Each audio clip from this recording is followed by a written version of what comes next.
Ora, a perda de um filho, o suicídio de um marido é obviamente uma catástrofe, mas é óbvio que é uma tragédia, é óbvio que é um sofrimento sem fim. Não ser amado, ser rejeitado, né? Não ser reconhecido na festa de família, sei lá, é óbvio que essas coisas todas são sofrimento. Pô, tem um câncer de mama, tem uma esclerose lateral amiotrófica, uma doença degenerativa dessas incurável, tudo isso obviamente é uma tragédia. Mas se você põe tudo em perspectiva, e se você já meditou sobre a morte, você já meditou sobre você, que eu não lembro o nome. Fernanda. Lembra que eu falei uma vez que só se consegue amar direito quando a gente enfrenta a morte dos nossos? Meditar sobre a morte dos filhos. Olha, quem você ama, cara? E você precisa, aquela coisa assim, gente, não consigo nem imaginar minha vida sem ele. Errou feio, errou rude. Como diz, me isolou. O princípio do amor é você meditar a tua vida sem ele. É difícil. Né? Então assim, eu tenho alguns filhos, né? Tem uma meia dúzia ali. Só leva. Tem um microfone aí para Fernanda? Enquanto chega, deixa eu só concluir. Vai, não, chegou, vai. Eu perdi uma irmã há 4 anos com um infarto fulminante na hora do almoço, sim. Caiu e foi. A minha mãe, ela já tem idade avançada, ela tem 80 anos. Uhum. E ela falava, né, o tempo todo no velório que ela já tinha enterrado 2 filhos e estava enterrando um terceiro. E eu olhava para minha mãe e aquilo me desesperava, porque era muita dor. Era uma dor que assim, a gente acha que dói um relacionamento que acaba, a gente acha que dói um serviço que a gente perde, mas quando você vê alguém que você realmente ama no extremo do sofrimento e você não pode fazer nada, fui eu que contei para minha mãe que a minha irmã tinha falecido e eu não, acho que eu nunca mais vou esquecer a aflição dela. E quando passou aquilo, isso que eu falei para você da questão do desespero de pensar que o outro que eu amo morre. Porque logo que passou tudo isso, que foi... E eu tive várias crises de pânico. Quando eu pensava em morrer, não era que eu pensava no que eu deixaria de viver. Sim. Eu pensava no que a minha mãe sofreria por conta... Imagina um quarto filho. Imagina. Daquilo. Exatamente. E tudo que eu consegui fazer... E, de uma certa forma, você ajudou muito depois dessa live que você fez falando disso, foi que eu cheguei à conclusão de que minha mãe é muito, muito idosa e nós vamos perdê-la, é inevitável. Pode ser que antes ou depois do que a gente esteja imaginando. Então, vamos validar a vida dela, vamos honrar a vida dela enquanto ela está aqui, porque depois que ela morrer, vai continuar. Sim. A gente vai continuar fazendo tudo que a gente tem que fazer sem ela. Ora, isso é o segredo da vida, é a gente validar e honrar todo mundo que está ao nosso redor. Mas não é isso? Não. Fala, olha, é que esse é o truque da vida, esse é o truque de ser gente, é o truque de conviver. É que a gente precisa refalar essas coisas de novo. Mas as coisas não eram para estar sendo ditas. Mas isso mudou porque numa sociedade, a minha é claro que muda. vida. Mas olha só, quando eu falo dessa coisa toda de tesão de viver, isso é antídoto contra a morte, na verdade. Porque, ora, esse é o único jeito de viver. Você enxergou, graças a Deus, assim, cara, a gente precisa validar e honrar a vida da nossa mãe. Mas, ora, mesmo se nenhum irmão tivesse morrido, isso é o que a gente tinha que estar fazendo. Concorda? Mas antes disso, a gente só ia... Antes disso, todos nós só fazemos isso. E é por isso que eu falo o que eu falo, é só para lembrar. Porque o único jeito de viver é assim. Com ou sem morte por perto. Porque isso é uma loucura, porque a morte está sempre por perto. É que, no teu caso, apareceu. Mas ela está sempre por perto. Eu estava vendo, tem uns amigos meus que tem um Instagram chamado Formação do Imaginário.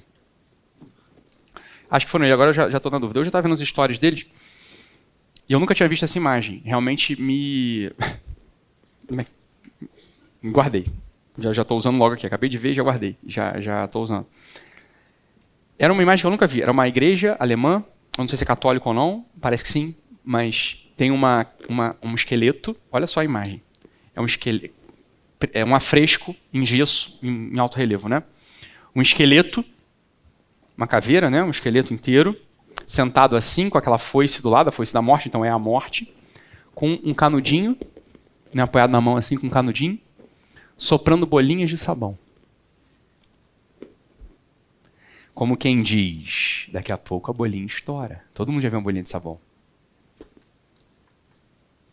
Isso é a consciência da tua vida. A gente não sabe. Essa que é a verdade. É uma bolinha de sabão. Você já viu bolinha de sabão? Lembra? De repente ela estoura. Você não sabe qual estoura primeiro. É dramático aquilo. Eu já tinha meditado sobre bolinha de sabão. Nunca... Tinha mesmo, pior que tinha. O pior que eu olhei para ele e falei, rapaz, isso é a vida. O pior que tinha mesmo. Eu nunca tinha visto a representação. Ficou bonita a representação? Bonita. Terrível, né? Mas é o que você está falando. É que a vida é isso. Você viu a bolinha estourar. Foram 3 que estouraram. A gente esquece. Eu fiz essa pergunta lá no Guerrilhamente em Rio, quando eu comecei a falar do velório. Eu falei assim, olha, quem já enterrou alguém muito próximo? Aí uma pessoa levantou a mão. Algumas levantaram. Quem já enterrou 2, 3? Acabou. A gente, no nosso tempo, graças aos avanços da engenharia e não da medicina, né? A gente tem... A morte é distante pra gente. E olha o terror. Não é a gente que cuida dos nossos mortos. A gente terceiriza até isso. Né? Quando eu fui encomendar o corpo dos meus primos e do meu tio, lá, não foi eu que cuidei do corpo deles. Eu fui encomendar. Né? Eu estava lá no necrotério, eu vi a necrópsia deles, acompanhei tudo. Escolhi os caixões. Caixão de criança é um terror escolher. Você escolhe caixão de criança, sabia? É branquinho, pequeno. Só que a gente não cuida dos nossos mortos, olha só. Não é você que limpa, não é você que faz a maquiagem, não é você que veste. O meu avô eu fiz questão de vestir quando meu avô morreu. Vesti meu avô lá com o cara, ele não tinha meia, tirei minha meia e botei pro meu avô, aqui, mau gosto. Mas como que ele diz? Vai se chocar com isso? A meia, o sapato não entrava no pé dele sem meia. Eu falei, não, tira a minha e põe.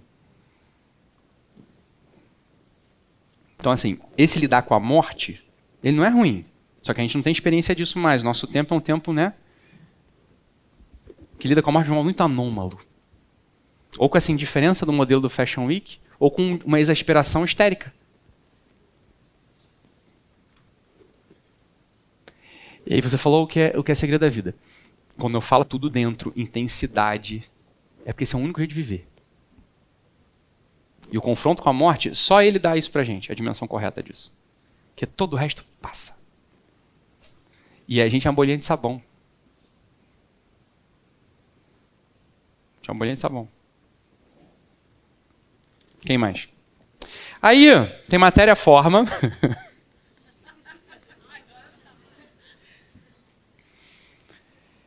E tem uma outra coisa. Tudo bem, Alessandra? Ah, que bom. E aí tem... Não, mas não falo mais dos meus filhos, não. Eu só ia falar deles que é o seguinte, eu já meditei sobre a morte de todos eles. Todos. Então, é claro que tem que meditar. Bem, senão você não ama direito. Né? E é claro que você vai vendo dificuldade. Tem uns que é mais difícil você imaginar que vai morrer. O favorito no meu caso é. E talvez por isso ele seja favorito. Não vou falar. E talvez por isso ele seja favorito. Porque você tem uma dificuldade de... Bem, alguma coisa ali. Né? Quer dizer, não sei se ele morrer, ele vai durar pela eternidade do jeito mais feliz possível. Entendeu? Então, cara, vamos cuidar dele. Para ele poder recolher as ferramentas para ele poder ser feliz na eternidade. Talvez por isso ele seja o preferido. Porque isso é o amor, né? O amor é o desejo de duração feliz do sujeito na eternidade. Então, quando você olha assim, você fala, não sei.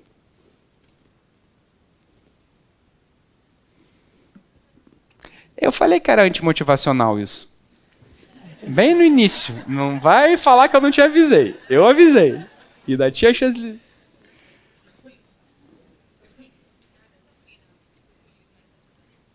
O que determina ser feliz na eternidade é não apostar os desejos nesta vida material para as coisas de baixo. Porque, óbvio, se a gente só dá atenção para necessidade corporal, e o corpo vai embora, tu apostou errado.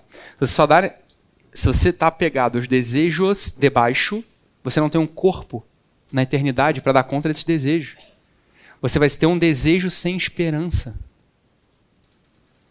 Não tem nada mais louco, não é louco, não tem nada mais desesperador do que desejo sem esperança. Lasciate ogni speranza voc entrate. Isso está escrito aonde? Está escrito no Pórtico do Inferno, no Dante Alighieri. Nos 3 cânticos do Dante, quando ele põe assim um Pórtico do Inferno, é assim que ele define o inferno. Deixai para trás toda a esperança vocês que entram aqui. Que aqui já não tem mais esperança. Não imagine, não queira imaginar, mas isso é necessário. Imagina uma vida sem esperança. Imagina uma vida. Esse é o ponto. Só que isso é falso aqui nesse mundo. Nesse mundo a gente sempre tem esperança, porque aqui dá sempre para reapontar o desejo. Lá na estrutura da eternidade, você não tem mais corpo. Você não tem mais matéria.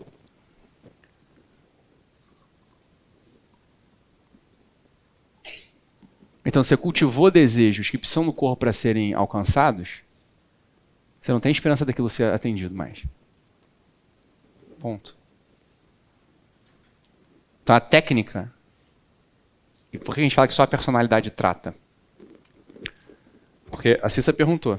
Existe uma hierarquia entre eternidade e coisas materiais? Claro, a eternidade é superior a coisas materiais. Ora, se um homem, uma mulher, obviamente, estão posicionados no mundo, articulando a circunstância total na sua pessoa, ou seja, circunstância material, imaterial, desejo, tudo, articulando tudo dentro de si, é claro que ela vai ser maior do que uma pessoa que só articula desejos baixos, porque o baixo é menor. Então, o que é um sujeito com personalidade? Um sujeito que, por exemplo, Viktor Frankl, é um sujeito que não se confundiu. Ele sabe que esse mundo tem um peso, óbvio, mas ele sabe que o peso definitivo é o peso da eternidade. E é lá que ele conta a história dele. Lembra aqui o eixo narrativo? A liberdade, ó. Vou te falar qual é a definição correta da liberdade. Liberdade não é fazer o que você quer. É escolher o bem. Escolher a verdade. O problema é que só tem verdade na eternidade. Aqui é tudo meio falso, meio cambiante, meio muda. Só que tudo aqui tá poesia e romance. A gente vai concretizar isso tudo amanhã. Fala, mulher. Não tem fé. Tudo razão. É 100% razão. Podia não ser, né? Podia ser fé. Né? Mas é que aqui tudo isso... É que, veja... Como é que é o nome? Veja, Beatriz, assim, falando de mim, né? Você perguntou de mim, né? Da minha fé, né? Assim, eu não sou um homem muito crédulo, na verdade. Assim, eu teria muita dificuldade de acreditar numa coisa que a razão não alcançasse. É uma deficiência minha. Entendeu? Então, ao contrário. É difícil para mim crer numa coisa que a razão não alcança. É meio ao contrário, o jeito meu, entendeu? Oi? Você entende? Assim, se a razão não pega, para mim fica difícil. Eu não consigo engolir e aceitar muito. Eu sei que é meio ruim isso. Não estou dizendo que é exemplo, não. Mas cada um é de um jeito, né? Então, assim, eu não sou credo. Mas, assim, isso que eu estou falando aqui não é nada de fé. Entendeu? Isso aqui é tudo a conversa da razão. A conversa que a razão alcança. Francamente, aqui, claro, para quem... A gente é brasileiro. Por mais que a gente não tenha religião, a gente ouviu isso tudo no colégio, de família, de avó. Então, tudo está meio misturado na nossa cabeça. Não é? Perfeito. É porque a definição de verdade é essa. Ela perguntou assim, onde é que eu cheguei à conclusão de a verdade está na eternidade? É porque a definição de verdade é essa. A verdade é aquilo que é. E o problema é que as coisas aqui desse mundo, elas mudam, né? Então tu nunca tem certeza do que é aqui.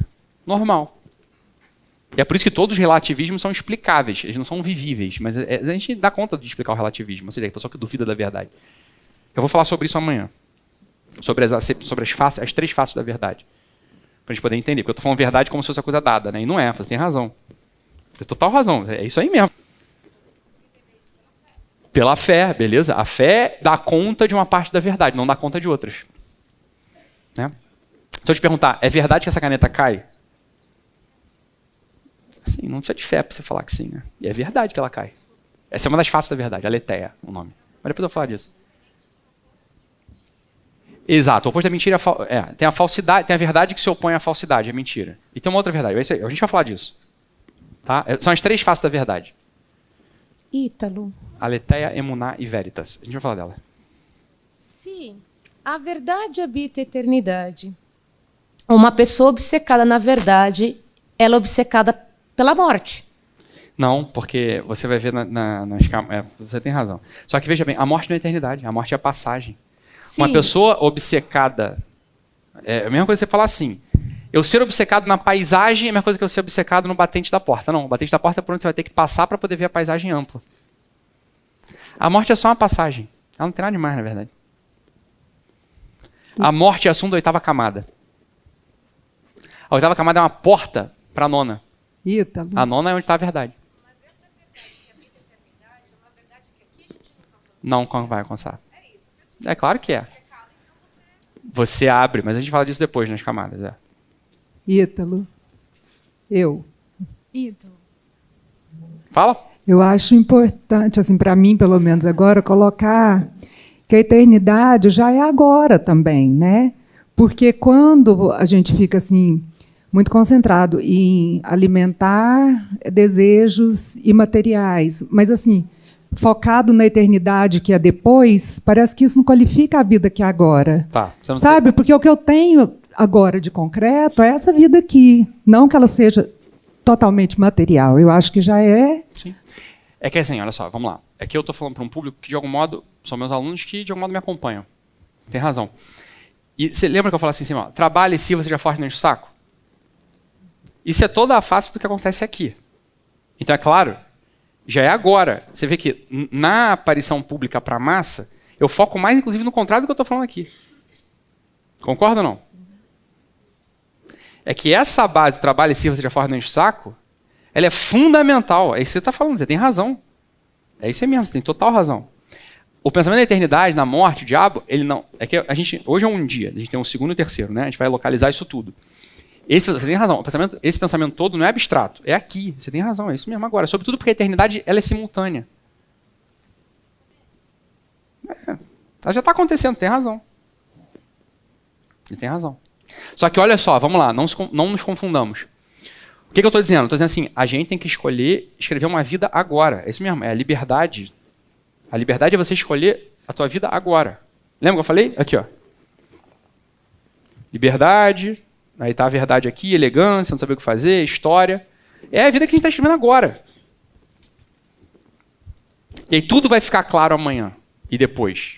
Então, a gente vai falar as ferramentas para escrever história, o itinerário dessa história que acontece nas 12 camadas. É que esse papo a gente precisa ter essa abertura, né? Assim, olha, matar de uma vez o materialismo. Porque senão a gente não dá conta de conversar sobre o que é psicologia. Entender o lugar do lugar. É o que a gente fez hoje, na verdade. Entender o lugar do lugar, matar o materialismo, entender qual que é o arco da vida. Bem, há vida depois da morte material. E como é a natureza dessa vida depois da morte material. É o que a gente fez hoje, na verdade. Pô, isso é tudo, na verdade. É que começar o papo de amanhã e depois sem essa localização é uma perda fenomenal.